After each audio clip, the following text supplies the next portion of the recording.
말씀은 창세기에서 4장 25절부터 5장 5절의 말씀.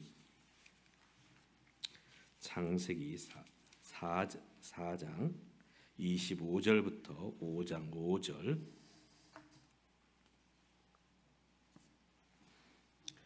구약성경 6주기입니다. 제가 홀수절, 여러분이 짝수절 교독하여서 우리 5절은 같이 읽겠습니다. 아담이 다시 자기 아내와 동침하며 그가 아들을 낳아 그의 이름을 셋이라 하였으니 이는 하나님이 내게 가인이 죽인 아벨 대신에 다른 씨를 주셨다 함이며,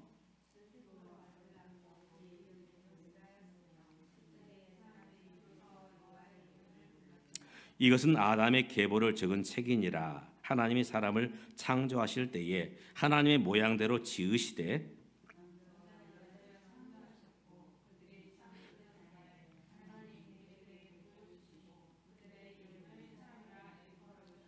아담은 130세에 자기 모양 곧 자기 형상과 같은 아들을 낳아 이름을 셋이라 하였고, 같이 그는 930세를 살고 죽었더라. 아멘. 얼마 전에 EBS에서 종자와의 전쟁이라는 주제로 방송을 한 적이 있습니다. 내용인즉슨 지금 세계 여러 나라는 종자를 가지고 어떻게 이제 인류 다음 세대를 세워갈 것이냐 하는 주제를 가지고 이제 방송을 했습니다. 많은 분들이 딸기를 좋아합니다. 딸기. 우리나라 딸기는 그렇게 달고 맛있지는 않습니다. 그런데 이제 수입하는 딸기, 특히 종자들은 달고 맛있습니다. 그래서 우리나라 재배되는 많은 딸기의 품종들은 대부분 일본에서 그 종자를 수입해서 쓰고 있는 것입니다. 그래서 그 종자를 수입할 때마다 로얄티를 내야 됩니다. 로얄티. 제가 이제 그 국민학교 때는 이제 쌀밥을 먹지 못했는데요. 중학교, 고등학교 가면서 점점 쌀밥을 먹게 됐어요. 그때 많은 사람들이 즐겨 먹었던 쌀은 일본 쌀인데 아끼바레. 지금도 이 쌀이 많은 분들에게 즐겨 먹는 쌀입니다. 밥맛이 좋고 참 이 아끼바레 쌀은 그리고 윤기가 흐르죠. 윤기가 흘러요. 이 아끼바레 쌀은 1969년 일본에서 그 종자를 수입해 옵니다. 그 벼를 수입을 해서 이제 품종 개량을 통해서 우리나라 쌀로 이제 탈바꿈한 것이죠. 그래서 우리나라 쌀이 몇 종류가 있느냐? 약 300여 개의 그 쌀의 종류가 있습니다. 벼의 종류가 있습니다. 며칠 전 뉴스를 보았더니 지금 일본이 쌀과의 전쟁을 하고 있대요. 왜냐하면 그동안 태풍으로 인해서 일본의 그 벼 수확이 형편없이 저조하다는 것입니다. 그래서 긴급하게 쌀을 수입해야 했는데 동남아 쌀은 우리가 알듯이 이 쌀이 힘이 없어요. 그런데 이 한국의 이 쌀과 일본의 쌀은 비슷합니다. 특별히 이 한국의 쌀들은 대부분 일본에서 이제 왔기 때문에 비슷합니다. 그리고 맛있습니다.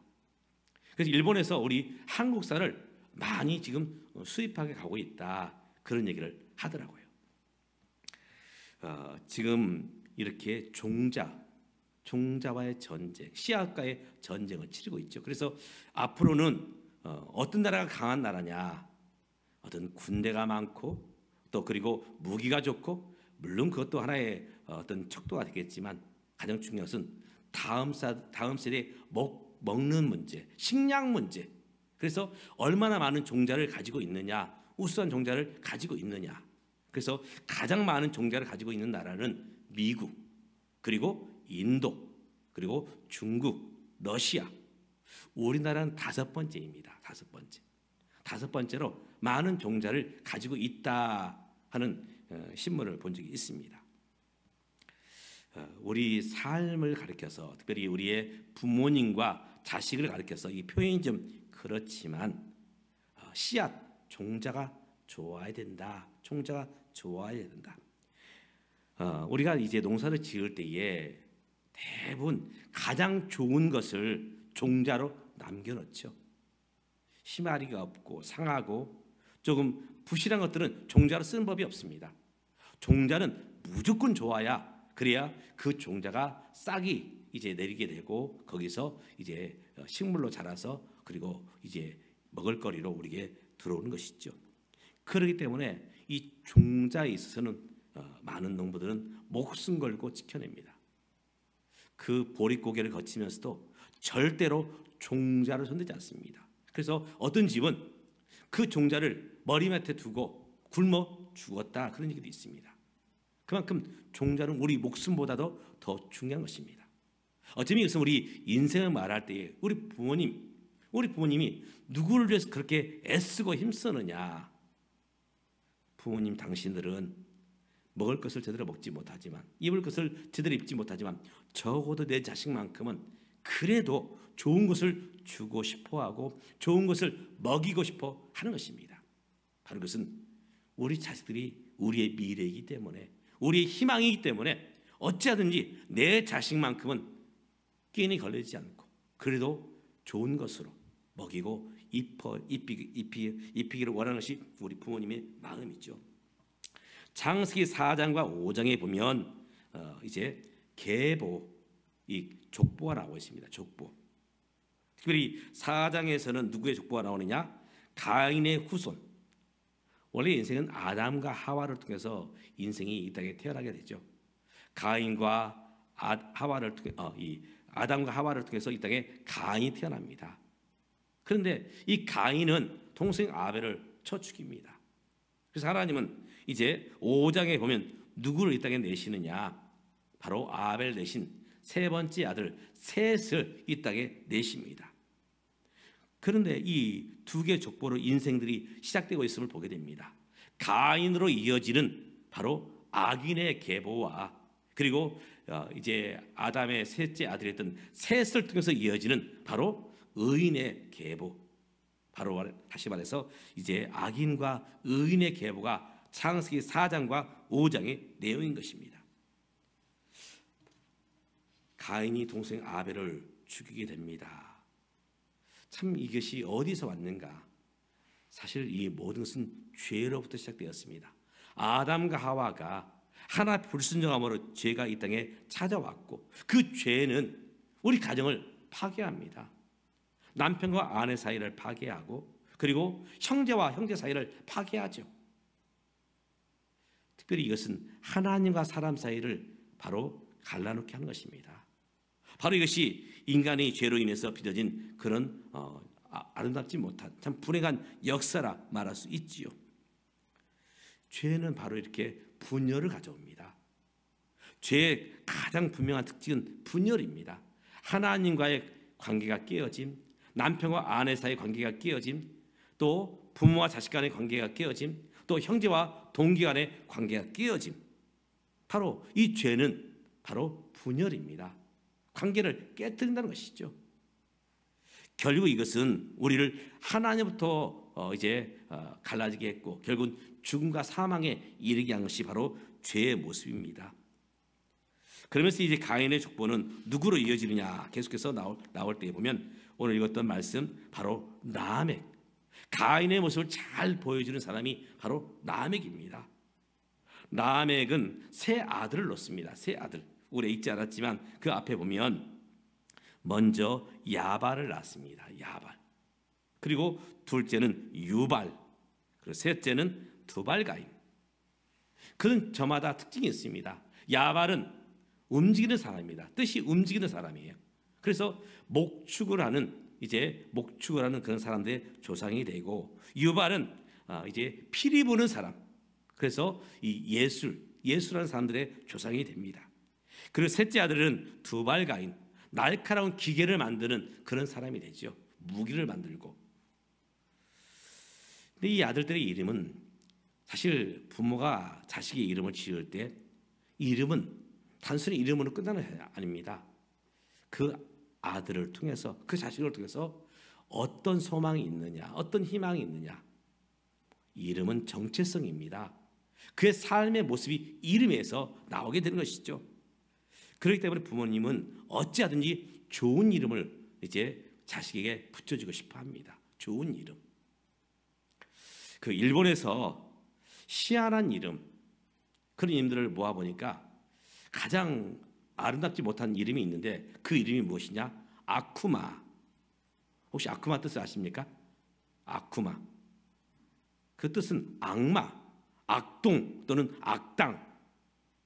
요즘 보면 그 캐릭터, 아이들이 보는 영화라든지 만화라든지 캐릭터 보면 이 악당의 어떤 모습이 일본에서 이제 아쿠마, 나쁜 어떤 캐릭터의 모습으로 나오지요.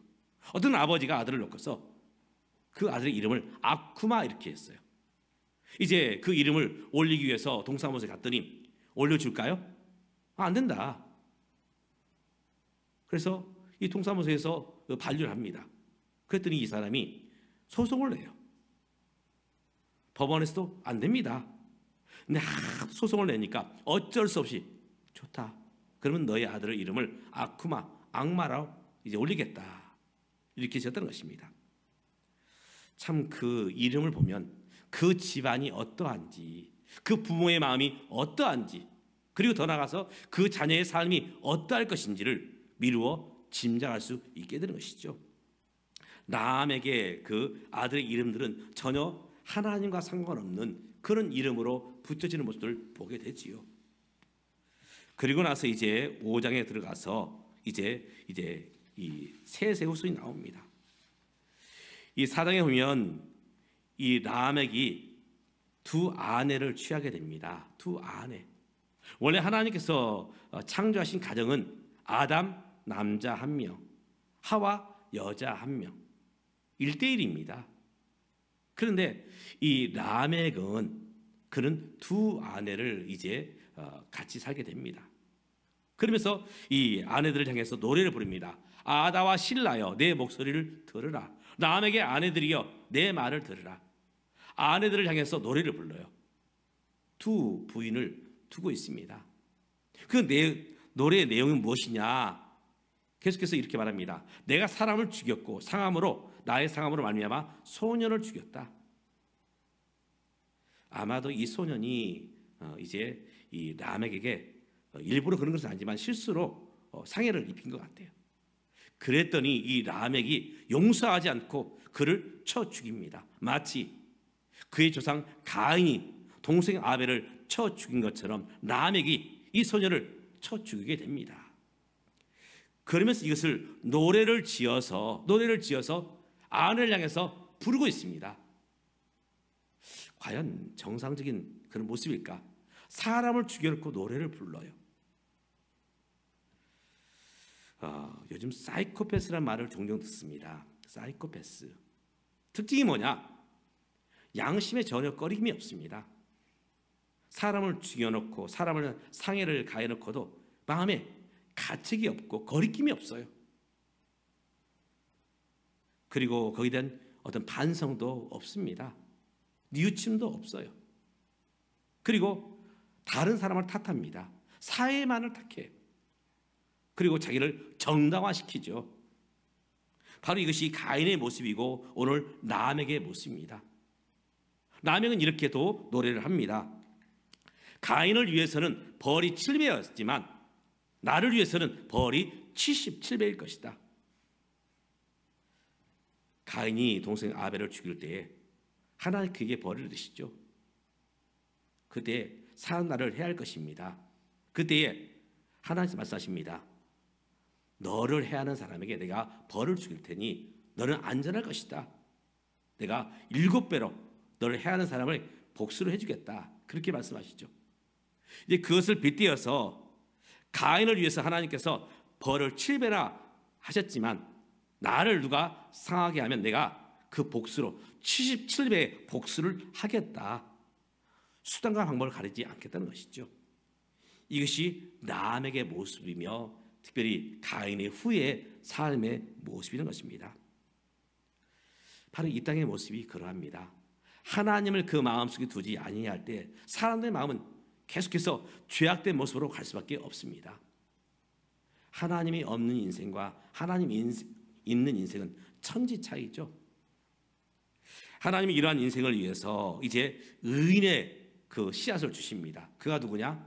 바로 아담의 세 번째 아들 셋입니다. 그러므로 인해서 셋이 이 땅에 태어나게 됩니다. 25절은 이렇게 말합니다. 아담이 다시 자기 아내와 동침하며 그가 아들을 낳아 그 이름을 셋이라 하였으니 이는 하나님이 내게 가인 죽인 대신 아벨 대신에 다른 씨를 주셨다 함이라. 바로 하나님께서 이제 아벨을 이어서 의인의 계보로 셋을 허락하시지요. 셋은 이제 가정을 꾸려나갈 때에 그 아들들의 이름을 어떻게 짓는가, 바로 이것이 중요합니다. 그동안 사실 예배가 없었습니다. 아담과 하와가 예배를 드렸습니다. 가인과 아벨이 예배를 드렸지만 하나님께서 가인의 예배를 받지 않으시고 아벨의 예배 받으셨죠. 그리고 예배가 끊어졌어요. 셋이 아들을 낳았을 때 바로 그 이름이 에노스인데 에노스 때에 비로소 하나님의 이름을 불렀다 이렇게 말하고 있습니다. 바로 예배를 드렸다는 것입니다. 예배를 드렸다. 죄인과 의인, 이것은 어떤 세상의 법을 지켰느냐 어겼느냐 단순히 이것만을 말하는 것이 아닙니다. 하나님 앞에서 내가 어떤 인생인가, 이것을 아는 사람이 의인이며 이것을 모르는 사람이 죄인 것입니다. 하나님이 있는 인생은 하나님의 뜻을 이루고자 삶을 살아갑니다. 그러나 하나님이 없는 인생은 그저 나만. 그래서 수단과 방법을 가리지 않게 되는 것이죠. 오늘 바로 이 가인의 후예와 또 셋의 후예를 보게 됩니다. 셋의 후손은 어떠한가? 바로 에노스 때에 하나님의 이름을 부르며 예배를 드립니다. 그리고 그 아들 게난을 낳습니다. 게난의 뜻은 무엇이냐? 자리를 지킨다. 하나님을 섬기는 자리, 신앙의 자리, 예배하는 자리, 바로 자리를 지켰다. 또 마할랄렐, 우리 찬양하는 팀 우리 성가대 이름이 마하나임이에요. 마하나임. 또 우리가 이 비슷한 단어가 할렐루야가 있습니다. 할렐루야. 이 마할랄렐은 하나님을 찬양한다는 뜻이 있습니다. 하나님을 찬양한다. 그리고 에녹, 우리가 잘 알고 있는 에녹이 나오는데 바로 에녹은 하나님과 동행하는 헌신된 자지요. 헌신된 자. 에녹은 누굴 낳게 되느냐? 무드셀라를 낳게 됩니다. 무드셀라. 에녹은 이제 무드셀라를 낳으면서 종말에 대한 하나님의 심판의 메시지를 듣게 됩니다. 그래서 무드셀라다 이렇게 이름을 지어요. 그 뜻이 무엇이냐? 그가 죽으면 세상에 끝이 온다. 하나님의 심판이 있다.